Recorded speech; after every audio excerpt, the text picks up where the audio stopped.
العرب لما عرفوا البلاغة قالوا هي مطابقة الكلام لمقتضى الحال والمقام. يعني إيه؟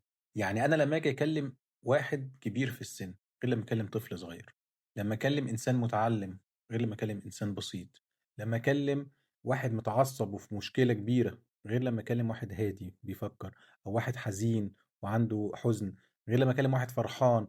لما تدي خطبة في فرح، كلمة في فرح لازم يكون ليها طريقة معينة، ولما تدي كلمة في عزا لازم يكون ليها طريقة معينة. لما تكلم ناس داخلين حرب ليها أسلوب معين. لما تكلم ناس قاعدين بيتفقوا على مثلا اتفاقية ولا جواز ليها طريقة معينة. القرآن الكريم بقى البلاغة بتاعته والعظمة بتاعته إنه مناسب لكل الناس ولكل الأحوال.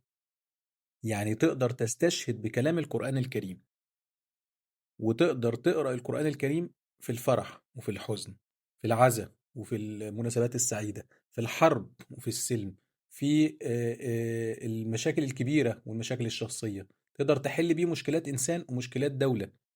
يفهموا الإنسان البسيط ويفهموا الإنسان المثقف المتعلم. لو سمع واحد متنرفز وغضبان يهدى ويشغل عقله، ولو سمع واحد حزين مثلا وفي أزمة لا يعني يتوكل على الله وتلاقي حزنه راح.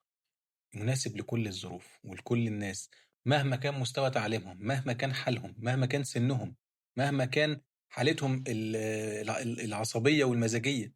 دي من عظمة القرآن الكريم. كلام يناسب كل النفوس، كلام بيخاطب العقل والقلب والروح. ده إعجاز، ده في حد ذاته إعجاز.